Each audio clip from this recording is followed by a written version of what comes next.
ನಮಸ್ಕಾರ. ಜ್ಞಾನ ಸರಸ್ವತಿ ಎಜುಕೇಷನ್ ಚಾನಲ್ಗೆ ಆದರೂ ಸುಸ್ವಾಗತ.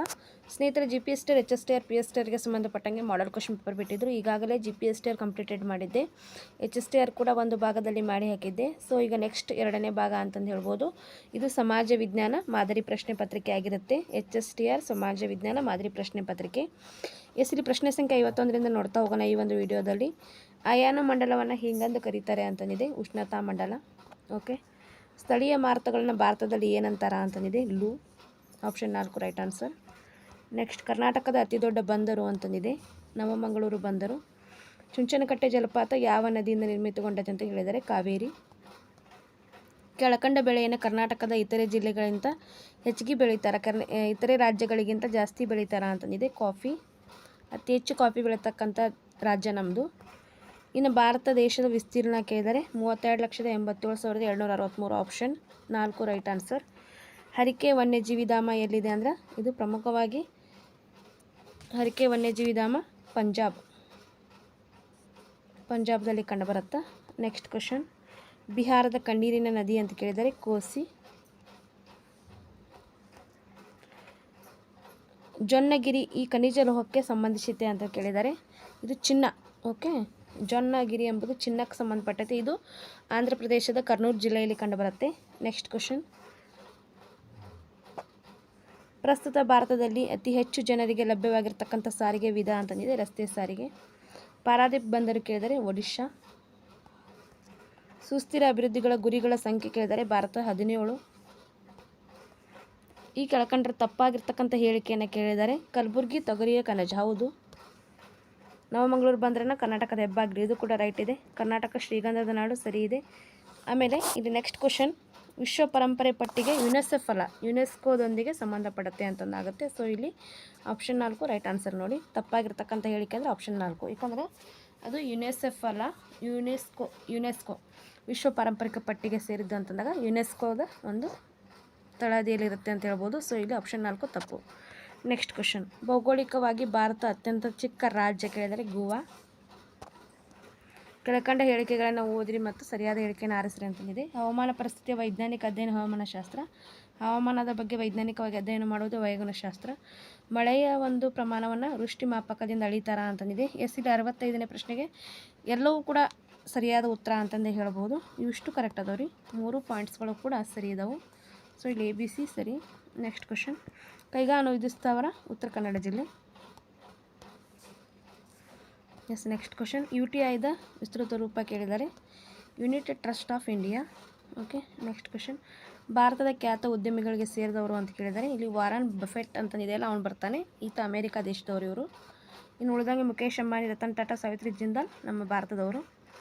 ನೆಕ್ಸ್ಟ್, ಅಗತ್ಯ ವಸ್ತುಗಳ ಕಾಯ್ದೆ ಜಾರಿಗೆ ಬಂದ ವರ್ಷ ಅಂತ ಕೇಳಿದರೆ 1955. ಓಕೆ, ನೆಕ್ಸ್ಟ್ ಕ್ವಶನ್, ಭೌಗೋಳಿಕ ಪ್ರದೇಶದ ಆಧಾರದ ಮೇಲೆ ಮಾರುಕಟ್ಟೆ ವಿಧಗಳಿಗೆ ಹೊರತಾಗಿರ್ತಕ್ಕಂಥದ್ದು ಅಂತಂದಿದೆ ಸಗಟು ಮಾರುಕಟ್ಟೆ. ನೆಕ್ಸ್ಟ್, ಸೋನಿ ಈ ದೇಶದ ಒಂದು ಬಹುರಾಷ್ಟ್ರೀಯ ನಿಗಮವಾಗೈತೆ ಅಂತಂದು ಹೇಳಿದ್ದಾರೆ ಜಪಾನ್ ದೇಶ. ನೆಕ್ಸ್ಟ್ ಕ್ವಶನ್, ಭಾರತದಲ್ಲಿ ಗ್ರಾಹಕರ ಸಂರಕ್ಷಣಾ ಕಾಯ್ದೆ ಜಾರಿಗೆ ಬಂದಿದ್ದು 1986. ಭಾರತದಲ್ಲಿ ಪೂರ್ಣಗೊಂಡಿರ್ತಕ್ಕಂಥ ಪಂಚವಾರ್ಷಿಕ ಯೋಜನೆಗಳು ಪೂರ್ಣಗೊಂಡಿದ್ದು ಒಂದು 11 ಬರುತ್ತೆ, ಇಲ್ಲಿವರೆಗೆ ಆಗಿದ್ದು ಅಂದರೆ 12 ಬರುತ್ತೆ ರೀ. ಓಕೆ, ನೋಡಿ ಇಲ್ಲಿ ನೋಡ್ಕೋಬೇಕು, ಪೂರ್ಣಗೊಂಡಿದ್ದು 11, ಇಲ್ಲಿವರೆಗೆ ಆಗಿದ್ದು 12 ಅಂತಂದು ಹೇಳ್ಬೋದು. ಯಾಕಂದರೆ ಇಲ್ಲಿ 2012ರಿಂದ 17ರೊಳಗೆ ಒಂದಿರುತ್ತೆ. ಬಟ್ ಇಲ್ಲಿ ನೀತಿ ಆಯೋಗ ಸ್ಥಾಪನೆ ಆದ ಕಾರಣದಿಂದಾಗಿ ಈ ಯೋಜನಾ ಆಯೋಗ ಏನಾಗುತ್ತೆ, ರಿಪ್ಲೇಸ್ ಆಗುತ್ತೆ ನೀತಿ ಆಯೋಗ. ಹೀಗಾಗಿ ಇಲ್ಲಿ ಸ್ಟಾಪ್ ಆಗಿರುತ್ತೆ 12, ಪೂರ್ಣಗೊಂಡಿದ್ದು ಅಂದರೆ 11. ಓಕೆ, ಇಲ್ಲಿವರೆಗೆ ಆದಂತಹ ಪಂಚವಾರ್ಷಿಕ ಯೋಜನೆಗಳಂದರೆ 12 ನೋಡಿ, ಘೋಷಣೆ ಆಗಿದ್ದು 12, ಪೂರ್ಣಗೊಂಡಿದ್ದು 11, ಇದು ಗೊತ್ತಿರಬೇಕು. ನೆಕ್ಸ್ಟ್ ಕ್ವಶನ್, ಚಲನಾತ್ಮಕ ಎಂಬ ಪದವು ಗ್ರೀಕ್ನ ಈ ಒಂದು ಕೆಳಕಂಡ ಪದದಿಂದ ಬಂದಿದೆ ಅಂತಂದಿದೆ. ಸೊ ಇದು ರೈಟ್ ಆನ್ಸರ್ ಬಂದುಬಿಟ್ಟು ಆಪ್ಷನ್ ಎ, ಡೈನಾಮಿಕೋಸ್ ಅಂತಂದು ಇದೆಯಲ್ಲ, option 1 right answer. Next question, ಬಯಕೆಯ ಜೊತೆಗೆ ಕೊಳ್ಳುವ ಮನೋಭಾವ ಮತ್ತು ಹಣದ ವೆಚ್ಚ ಮಾಡುವ ಶಕ್ತಿ ಇದ್ರೆ ಅದನ್ನು ಏನಂತಾರೆ ರೀ, ಬೇಡಿಕೆ.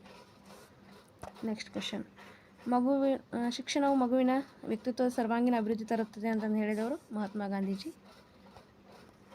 ದೇಶದಲ್ಲಿ ಉತ್ಪಾದನೆಯಾಗುವ ಆದಾಯ ಮತ್ತು ಸಂಪತ್ತು ಯಾವುದೇ ತಾರತಮ್ಯ ಇಲ್ಲದೆ ಸಮಾಜದ ಎಲ್ಲ ಜನರಲ್ಲಿ ಆದಷ್ಟು ಸಮಾನವಾಗಿ ಹಂಚಿಕೆ ಆಗೋದನ್ನು ಹೀಗೆ ಎನ್ನುತ್ತಾರೆ ಅಂತಂದಿದೆ, ಇದು ಆರ್ಥಿಕ ನ್ಯಾಯ. ನೆಕ್ಸ್ಟ್ NDC ವಿಸ್ತೃತ ರೂಪ ಅಂತಂದಿದೆ. ಸೊ ಇದು national development council. Option 1 right answer. Next question, Devanahalli ಮತ್ತು ಚಿಕ್ಕಬಳ್ಳಾಪುರ ಅಂತ ಕೇಳಿದ್ದಾರೆ. ದೇವನಹಳ್ಳಿ ಚಕ್ಕೋತ ಬರುತ್ತೆ ಆ್ಯಕ್ಚುಲಿ, ಬಟ್ ಇಲ್ಲಿ ಚಕ್ಕೋತ ಇದು ಇಲ್ಲ, ಆಪ್ಷನ್ ಇಲ್ಲ. ಸೊ ಇಲ್ಲಿ ಹೂವುಗಳು ತೊಗೋಬೇಕು ನೋಡ್ರಿ. TCS ಇದರ ಒಂದು ವಿಸ್ತೃತ ರೂಪ ಕೇಳಿದರೆ ಟಾಟಾ ಕನ್ಸಲ್ಟಿ ಸರ್ವಿಸಸ್. ಆಪ್ಷನ್ 3. ಭಾರತ ಯೋಜನೆ ಆಯೋಗದ ಪ್ರಥಮ ಅಧ್ಯಕ್ಷರು ಅಂತಂದಿದೆ ಪಂಡಿತ್ ಜವಾಹರ್ಲಾಲ್ ನೆಹರು. ಭಾಳಷ್ಟು ಕೇಳಿದ್ದಾರೆ ಪ್ರಶ್ನೆ ಪಂಡಿತ್ ಜವಾಹರ್ಲಾಲ್ ನೆಹರು ಅವ್ರ ಬಗ್ಗೆ. ರಾಷ್ಟ್ರಗಳ ಸಂಪತ್ತು ಬರೆದವರು ಆ್ಯಡಮ್ ಸ್ಮಿತ್. ಸಮಾಜಶಾಸ್ತ್ರದ ಪಿತಾಮಹ ಆಗಸ್ಟ್ ಕಾಮ್ಟೆ. ಸಮಾಜದ ಜೀವಕೋಶ ಎನಿಸಿರುವುದು ಅಂತಂದಿದೆ ಕುಟುಂಬ. ಓಕೆ, ನೆಕ್ಸ್ಟ್ ಕ್ವಶನ್, ಗುರುಂಗ್ ಎಂಬುದು ಒಂದು ಬುಡಕಟ್ಟು ಜನಾಂಗ ಇದು. ನೆಕ್ಸ್ಟ್ ಕ್ವಶನ್, ಕೆಳಕಂಡ ಹೇಳಿಕೆಗಳು. ಸಾಮಾಜಿಕ ಸ್ತರ ವಿನ್ಯಾಸ ಕಾಲದಿಂದ ಕಾಲಕ್ಕೆ ಭಿನ್ನವಾಗಿರ್ತೈತಿ. ಹೌದು. ಸಾಮಾಜಿಕ ಸ್ತರ ವಿನ್ಯಾಸ ಎಲ್ಲ ಸಮಾಜಗಳು ಕಂಡುಬರುತ್ತೆ. ಹೌದು. ಸಾಮಾಜಿಕ ಸ್ತರ ಅಸಮಾನತೆಯನ್ನು ಉಂಟು ಮಾಡುತ್ತೆ. ಕರೆಕ್ಟು. ಇಲ್ಲಿ ಅಸ್ಪೃಶ್ಯತೆ 17ನೇ ವಿಧಿ ಆಗಬೇಕಿದೆ. ಓಕೆ, ಸೊ ಇಲ್ಲಿ ಹಂಗಾಗಿ 4th ಆಪ್ಷನ್ ತಪ್ಪಾದ ಅಂತಂದು ಕೇಳಿದರೆ 4ನೇ ಉತ್ತರ, 4ನೇ ಒಂದು ಹೇಳಿಕೆ ತಪ್ಪಿದೆ. ನೆಕ್ಸ್ಟ್ ಕ್ವಶನ್, ಯಾವುದಾದ್ರೂ ನಿರ್ದಿಷ್ಟ ಆಳವಾದ ಒಂದು ಕೌಶಲ್ಯ ಪಡೆಯುವುದನ್ನು ಏನಂತಾರೆ ಅಂದರೆ ವಿಶೇಷ ಪರಿಣಿತಿ. ಇದು ರಿಪೀಟೆಡ್ ಕ್ವಶನ್ ನೋಡ್ರಿ. HSTR ನಾ ಪ್ರಶ್ನೆ ಪತ್ರಿಕೆಯನ್ನು ಬಿಡಿಸಿದ್ದೆ KAದಲ್ಲಿ. ಸೊ ಅಲ್ಲಿ ಬಿಡಿಸಿದಾಗ ಯಾವುದಾದ್ರೂ ಒಂದು ನಿರ್ದಿಷ್ಟ ಕ್ಷೇತ್ರದಲ್ಲಿ ಆಳವಾದ ಕೌಶಲ್ಯವನ್ನು ಪಡೆಯೋದಕ್ಕೆ ವಿಶೇಷ ಪರಿಣಿತಿ ಅಂತ ಹೇಳ್ತಾರೆ. ನೆಕ್ಸ್ಟ್ ಕ್ವಶನ್, ಅಸಂಘಟಿತ ವಲಯದ ಒಂದು ಕೆಲಸಗಾರರಿಗೆ ಉದಾಹರಣೆ ಅಂತ ಕೇಳಿದರೆ ನಂದಿನಿ ಹಾಲು ವಿತರಕರು. ದೊಂಬಿಗೆ ಸಂಬಂಧಿಸಿದಂತೆ ತಪ್ಪಾಗಿರ್ತಕ್ಕಂಥ ಹೇಳಿಕೆ, ದೊಂಬಿಗಳನ್ನು ನಿಯಂತ್ರಿಸಲು ಸಾಧ್ಯವೇ ಇಲ್ಲ ಎನ್ನುವುದು. ಓಕೆ, MRPL ವಿರುದ್ಧದ ಚಳವಳಿ ಎಲ್ಲಿ ನಡೆದತ್ತೆ ಅಂತ ಕೇಳಿದರೆ ನಮ್ಮ ಒಂದು ಕರ್ನಾಟಕ ಮಂಗಳೂರೊಳಗೆ ನಡೆಯುತ್ತೆ ಇದು. ನೆಕ್ಸ್ಟ್ ಕ್ವಶನ್, ಇದನ್ನು ಬಹುಮಾಧ್ಯಮ ಉಪಕರಣ ಅಂತ ಹೇಳಲಾಗಿದೆ ಅಂತಂದಿದೆ. ಇಲ್ಲಿ ಯಾವುದಂತಂದ್ರೆ ಪ್ರೊಜೆಕ್ಟರ್. ಬಹುಮಾಧ್ಯಮ ಉಪಕರಣ ಯಾವುದಂದ್ರೆ ಪ್ರೊಜೆಕ್ಟರ್. ನೆಕ್ಸ್ಟ್ ಕ್ವಶನ್, ಸಮಾಜ ವಿಜ್ಞಾನ ಬೋಧನೆಯಲ್ಲಿ ವಿದ್ಯುನ್ಮಾನ ಸಂಪನ್ಮೂಲಗಳನ್ನು ಬಳಸುವ ಪ್ರಮುಖ ಉದ್ದೇಶ ಅಂತ ಕೇಳಿದರೆ ವಿದ್ಯಾರ್ಥಿ ಕೇಂದ್ರಿತ ಕಲಿಕೆಯನ್ನು ಉತ್ತೇಜಿಸಲಿಕ್ಕೆ. ರೇಟಿಂಗ್ ರವರು ಇದನ್ನು ಬೋಧನೆಯ ಅರ್ಧ ಉಪಕರಣ ಅಂತ ಹೇಳಿದರೆ ಪಠ್ಯಪುಸ್ತಕ. ಅನುಗಮನ ಮತ್ತು ನಿಗಮನ ಪದ್ಧತಿಯನ್ನು ಉಪಯೋಗ ಮಾಡುವ ಮೂಲಾಂಶವನ್ನು ಈ ಕೌಶಲ್ಯದಲ್ಲಿ ಬಳಸಲಾಗುತ್ತದೆ ಅಂತಂದು ಹೇಳಿದ್ದಾರೆ. ಉದಾಹರಣೆಯೊಂದಿಗೆ ದೃಷ್ಟಾಂತೀಕರಿಸುವ ಕೌಶಲ್ಯ. ಇದು ಆಲಿಸುವ ಮತ್ತು ವೀಕ್ಷಿಸುವ ಅನುಭವಗಳ ನಡುವೆ ಬೆಸೆಯುತ್ತೆ ಅಂತ ಹೇಳಿದ್ದಾರೆ. ಇಲ್ಲಿ ಧ್ವನಿ ಮುದ್ರಿಕೆ, ವಿಡಿಯೋ MP4 ಅಂತ ಹೇಳ್ತೇವಲ್ಲ ಅದು. ಒಂದು ನಿರಂತರ ಮತ್ತು ಕ್ರಮಬದ್ಧವಾದ ಪ್ರಕ್ರಿಯೆಯೇ ಮೌಲ್ಯಮಾಪನ. ವಿದ್ಯಾರ್ಥಿಗಳು ಆ ದಿನದ ಪಾಠವನ್ನು ಎಷ್ಟರ ಮಟ್ಟಿಗೆ ಗ್ರಹಿಸಿದ್ದಾರೆ ಎಂಬುದನ್ನು ಪರೀಕ್ಷಿಸುವುದೇ ಪಾಠ ಯೋಜನೆಯ ಒಂದು ಪ್ರಮುಖ ಹಂತ ಅಂದಾಗ ಪುನರಾವರ್ತನೆ. ಅನುಭವನಾತ್ಮಕ ಕಲಿಕೆ, ಕೋಲ್ಟ್ರವರು GPT ಒಳಗೂ ಹೇಳಿದ್ದಾರೆ, HSTRದಾಗೂ ಕೇಳ್ಯಾರ ನೋಡ್ರಿ ಇದನ್ನು. ಇದೊಂದು ತರಬೇತಿಯ ತಂತ್ರವೇ ಹೊರತು ತರಗತಿಯ ಬೋಧನಾ ವಿಧಾನವಲ್ಲ ಅಂತ ಹೇಳಿದ್ದಾರೆ. ಅನುಬೋಧನೆ, ಮೈಕ್ರೋ ಟೀಚಿಂಗ್. ನಿರ್ಣಯ ಕೈಗೊಳ್ಳುವಿಕೆಯ ಒಂದು ಮುಖ್ಯ ಮೂಲಾಂಶ ಅಂತ ಕೇಳಿದ್ದಾರೆ ಸಮಯ. ಓಕೆ, ಇದಾಗಿತ್ತು HSTR 2026 ಮಾಡೆಲ್ ಕ್ವಶನ್ ಪೇಪರ್. ಬಹಳಷ್ಟು ಈಸಿ ಇದೆ, ಸಿಂಗಲ್ ಲೈನ್ ಕ್ವಶನ್ಸ್ ಇದೆ. ಬಟ್ ಪಟ ಉತ್ತರವನ್ನು ಇಲ್ಲಿ ಹೇಳ್ಕೊತ ಬಂದಿದ್ದೇನೆ ನಾನು. ಪಾರ್ಟ್ 1 ಕೂಡ ವೀಡಿಯೋ ಮಾಡಿ ಹಾಕಿದ್ದೀನಿ. ಪಾರ್ಟ್ 1 ನೋಡಿ, ಪಾರ್ಟ್ 2 ನೋಡಿರಿ. HSTR ಕಂಪ್ಲೀಟೆಡ್ ಆಗುತ್ತೆ ಅಂತ ಹೇಳ್ಬೋದು. GPT ಕೂಡ ಮಾಡಿದ್ದೀನಿ.